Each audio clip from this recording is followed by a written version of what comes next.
Halo marketeers, di edisi kali ini saya akan berbicara tentang agile marketing dengan studi kasus Zara sebagai contohnya. Saya Iwan Setiawan dan ini adalah analisis.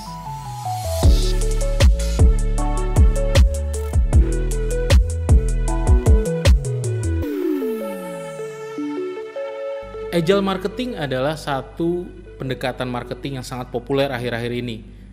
Sangat banyak digunakan oleh perusahaan teknologi karena datangnya memang dari software company. Banyak tech startup melakukan agile marketing dalam keseharian mereka. Tapi banyak orang tidak tahu bahwa agile marketing ini juga banyak dilakukan di perusahaan-perusahaan fast fashion, seperti misalnya Inditex yang terkenal dengan brandnya Zara, atau fast retailing yang terkenal dengan brandnya Uniqlo. Kalau kita melihat sales atau bahkan market capitalization dari banyak perusahaan fashion, ada dua perusahaan yang selalu muncul sebagai perusahaan di top 3, yaitu Inditex dan fast retailing. Dan mereka semuanya menggunakan pendekatan fast fashion, di mana barang-barang yang dijual di toko-toko retail mereka selalu berganti dalam hitungan minggu. Apabila kita miss membeli produk di minggu ini, mungkin 2 minggu atau 3 minggu kemudian barang itu sudah tidak ada stoknya di toko, dan kemudian digantikan dengan produk yang lain. Ini sangat berbeda dengan fashion pada umumnya. Fashion secara tradisional biasanya tergantung season. Ada yang untuk winter, ada yang untuk summer, dan seterusnya. Sehingga mungkin di dalam 1 tahun hanya ada 4 kali saja muncul berbagai kategori produk yang mereka perkenalkan ke pasar. Hal ini tentunya dipatahkan oleh perusahaan-perusahaan fast fashion, seperti misalnya Inditex yang memiliki Zara, atau fast retailing yang memiliki Uniqlo, atau perusahaan-perusahaan lain seperti H&M dan lain-lain. Apa yang membedakan fast fashion companies dengan perusahaan-perusahaan fashion lainnya? Inilah yang saya sebut sebagai agile marketing.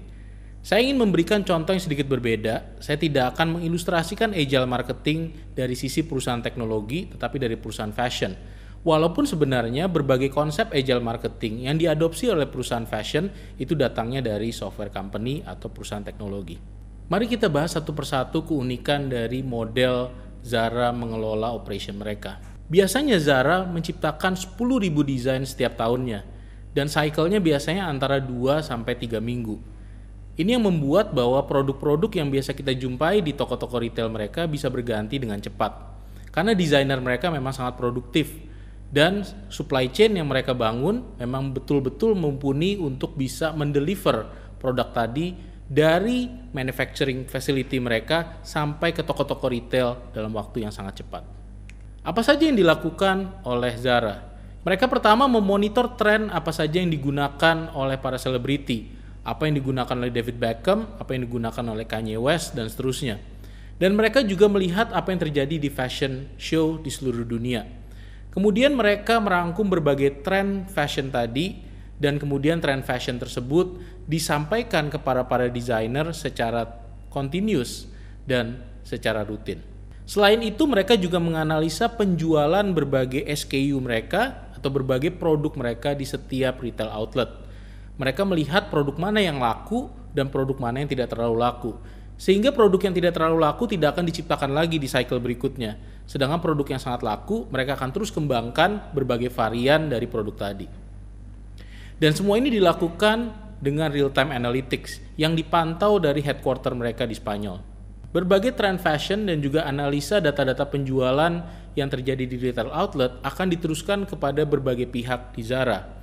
Akan diteruskan kepada desainer yang akan mendesain berbagai produk fashion, akan diteruskan kepada bagian procurement yang nanti akan membeli bahan-bahan baku yang dibutuhkan untuk membuat produk tadi, akan juga diteruskan pada manufacturing facility atau pabrik mereka yang nanti akan men-setup pabrik mereka untuk memproduksi produk-produk tadi. Dan ini semua dilakukan secara berbarengan atau concurrent. Sehingga ketika desain selesai dibuat, maka pabrik sudah selesai di setup dan bahan baku sudah siap untuk diolah. Bahkan mereka sudah menyiapkan studio di waktu yang berbarengan yang lengkap dengan para model yang nanti akan mengenakan produk-produk fashion tadi untuk melakukan photoshoot, dan kemudian photoshoot tersebut akan bisa dikirimkan dengan cepat ke berbagai media komunikasi Sehingga ketika produk tersebut sampai di retail outlet juga sudah dibarengi dengan berbagai marketing collateral. Dan semua ini selain bisa dilakukan dengan cepat karena dilakukan secara concurrent atau berbarengan, juga dilakukan dalam batch-batch yang kecil. Tidak dilakukan secara masif atau dalam volume yang tinggi, tetapi dilakukan dalam volume-volume yang kecil. Tentunya kecil dari skala Zara yang sangat global dan sangat besar. Skala yang kecil ini atau batch-batch yang kecil ini sebetulnya membantu Zara untuk memanage penjualan. Apabila barang tadi tidak laku terjual, maka mereka tidak terlalu banyak resiko stok yang tidak terjual. Apabila produknya laku, maka mereka tinggal membuat kembali di cycle berikutnya. Ini semua membuat produk portfolio mereka memiliki risk yang sangat baik. Selain itu, Zara juga beradaptasi terhadap perubahan zaman. Yang pertama, Zara ini seringkali dikritik ketika mereka memproduksi banyak produk fashion dalam cycle yang sangat cepat. Biasanya dikritik oleh aktivis lingkungan sebagai perusahaan yang mencemari lingkungan karena begitu banyak waste yang mereka ciptakan. Bayangkan kalau kita membeli produk fashion atau membeli pakaian setiap 2-3 minggu, betapa banyak produk tersebut tersimpan di lemari kita dan akhirnya akan terbuang menjadi waste yang mencemari lingkungan. Karena itu Zara kemudian menerapkan yang disebut sebagai circular economy dan pledge kepada masyarakat bahwa mereka akan menggunakan sustainable materials di tahun 2025. Selain itu, Zara juga tidak kebal terhadap efek pandemi. Banyak toko-toko Zara harus tutup. Dan biasanya toko-toko Zara yang tutup ini akan kehilangan penjualan. Meskipun Zara memiliki channel online, tapi tentunya tidak bisa sebagus retail outlet dalam sisi penjualan. Banyak perusahaan-perusahaan fashion lainnya yang juga bergerak di fast fashion juga tertekan selama adanya pandemi. Karena adanya tekanan-tekanan ini, maka Zara sekarang belajar untuk bisa mengintegrasikan online dan offline experience mereka secara lebih baik di masa depan. Sehingga kalau terjadi situasi seperti pandemi lagi, maka mereka sudah siap dengan integrasi yang jauh lebih baik. Kenapa banyak perusahaan mulai mengadopsi pendekatan yang gesit, lincah, semacam agile marketing ini? Ada 2 alasan besar sebetulnya. Yang pertama adalah life cycle yang semakin pendek. Banyak perusahaan yang harus dengan cepat menciptakan produk, menjualnya ke pasar sebelum produk itu sudah kehilangan hype-nya. Dan ini yang membuat banyak perusahaan harus bisa bergerak lincah dan cepat sebelum tren yang mereka tunggangi itu sudah tidak lagi menjadi tren yang hangat. Alasan kedua adalah irrelevant long-term planning. Banyak perusahaan masih bergantung pada rencana jangka panjang. Mereka memiliki rencana jangka panjang perusahaan atau RJPP yang biasanya dibangun untuk 5 tahun. Dari pengalaman saya membantu banyak klien ketika mereka membuat RJPP 5 tahunan, banyak perusahaan yang bingung. Mereka bisa membuat plan dengan baik di 1 tahun pertama, tapi kemudian di tahun kedua, tahun ketiga, dan seterusnya mereka bingung apa saja yang harus kita lakukan. Karena sulit sekali untuk memprediksi masa depan di era sekarang. Setahun saja kita sudah sulit memprediksi apa yang akan terjadi, apalagi dengan adanya pandemi. Bagaimana kita memprediksi apa yang bisa kita lakukan 5 tahun ke depan? Berimajinasi apa yang bisa kita lakukan selama 5 tahunan bagus untuk menciptakan visi yang sehat buat perusahaan. Tetapi secara realistik, long-term planning seperti ini tidak lagi relevan karena begitu cepatnya perubahan zaman yang terjadi di dunia. Karena itu saya ingin meringkas adanya 6 pendekatan agile marketing yang bisa kita pelajari dari kasus Zara tadi. Mudah-mudahan banyak perusahaan bisa mengadopsi pendekatan agile marketing ini dengan melaksanakan berbagai komponen yang akan saya bahas satu persatu. Komponen yang pertama adalah real-time analytics. Artinya kita harus secara real-time menganalisa berbagai data yang terjadi di pasar, memanfaatkan data-data tersebut untuk mengidentifikasi peluang di pasar. Peluang tersebut harus kita manfaatkan dengan cepat. Tidak hanya cepat ketika menganalisa datanya, tetapi juga cepat ketika melakukan action memanfaatkan data tadi. Dan kita juga bisa mengevaluasi dengan cepat apakah action kita tadi sebetulnya efektif atau tidak. Karena tentunya kita bisa memeasure atau menghitung impact-nya juga secara real time. Semua ini bisa dilakukan kalau kita punya real time analytics, seperti Zara yang memonitor fashion trend dan juga memonitor penjualan di retail outlet mereka secara real time. Yang kedua adalah decentralized team. Kalau kita pelajari dari contoh Zara, mereka membagi tim-tim mereka menjadi berbagai tim yang memiliki otonomi sendiri. Ada tim designer, ada tim supply chain yang melakukan procurement bahan baku, ada tim manufacturing, ada tim marketing yang melakukan photoshoot dengan berbagai model, dan seterusnya. Tim-tim ini memiliki otonomi dan mereka bekerja secara independen, tidak tergantung pada tim lain. Sehingga ketika masing-masing mendapatkan informasi dari real-time analytics, mereka kerja sendiri-sendiri. Karakteristik dari decentralized team ada beberapa. Yang pertama, mereka memiliki tugas yang narrow atau sempit. Mereka tidak melakukan banyak hal, tapi fokus hanya pada hal-hal tertentu saja yang menjadi spesialisasi mereka. Dan biasanya tim ini cross-functional, sehingga bisa melakukan fungsinya dengan baik tanpa ada dependensi atau ketergantungan pada tim lain. Mereka juga dibekali dengan resources yang bisa membantu mereka untuk menjalankan fungsinya dengan baik. Dan mereka memiliki otonomi, bisa memutuskan sendiri berbagai keputusan strategis di tim mereka. Antar tim juga harus bisa berkoordinasi ketika mereka sudah mau menyelesaikan pekerjaan mereka dan harus mengintegrasikan hasil pekerjaan mereka kemudian banyak melakukan aktivitas koordinasi.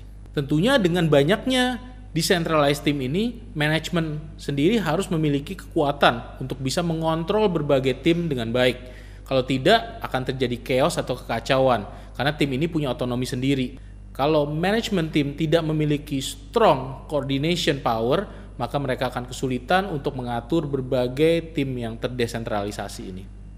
Yang ketiga adalah flexible product platform. Bagaimana sih caranya produk fashion itu bisa dibuat dengan sangat cepat? Karena bahan bakunya sebetulnya itu-itu saja, karena template-nya sudah ada. Inilah yang disebut sebagai platform atau core product base. Inilah template-nya. Sebenarnya template-nya sudah ada, desainer sudah tahu bagaimana memanfaatkan template-template ini. Mereka tidak bekerja dari nol. Demikian juga supply chain manajernya, demikian juga dengan manufacturing manajernya. Mereka tidak mulai dari nol. Semua setupnya sudah memiliki template. Dan kemudian mereka melakukan modifikasi-modifikasi kecil dalam berbagai aspek, baik dari sisi function, dari sisi form, maupun dari sisi face. Seringkali cuma berbeda warna, cuma berbeda desain, berbeda fitur, tetapi sebetulnya produk itu mirip-mirip saja semuanya. Itu yang membuat development dari produk menjadi sangat-sangat cepat. Di perusahaan-perusahaan yang menerapkan agile marketing, biasanya satu produk itu 80%-nya adalah template, 20%-nya baru yang saya sebut sebagai modifier, yang membuat seakan-akan produk tadi adalah produk yang berbeda dengan produk-produk yang saat ini sudah ada di pasaran. Yang keempat adalah concurrent process atau proses yang berjalan berbarengan. Seperti yang kita pelajari di konsep Zara tadi, mereka menjalankan fungsi itu tidak serial, tidak nunggu satu proses selesai kemudian masuk ke proses berikutnya, tapi semua dijalankan secara paralel. Inilah pendekatan yang disebut sebagai pendekatan concurrent model. Berbeda dengan pendekatan waterfall yang lebih serial. Pendekatan waterfall adalah pendekatan di mana step 1-nya harus selesai sebelum bisa masuk ke step 2 dan step-step berikutnya. Sehingga disebut juga sebagai stage gate model. Di setiap stage ketika berakhir ada proses gate, yaitu proses di mana mereka mengevaluasi apakah sudah tepat atau tidak kita menjalankan step tadi sebelum bisa maju ke step berikutnya. Ini yang membuat proses product development biasanya berjalan sangat lamban. Tetapi di dalam proses concurrent terjadi iterasi. Kita memulai dengan hal yang sederhana dan kemudian tanpa menunggu sempurna kita luncurkan ke pasar, kemudian dievaluasi lagi dan diperbaiki dalam batch-batch kecil. Sehingga proses product development tidak perlu sempurna untuk bisa masuk ke stage berikutnya. Mereka menyempurnakan sambil jalan. Pendekatan concurrent ini membuat product development cenderung lebih gesit. Yang kelima adalah rapid experimentation. Seperti yang saya sampaikan tadi, produk tidak menunggu sempurna. Produk disempurnakan sambil jalan, diluncurkan dulu ke pasar, kemudian dites apakah pasar menerima atau tidak. Ketika pasar menerima, maka kita bisa menjual lebih banyak.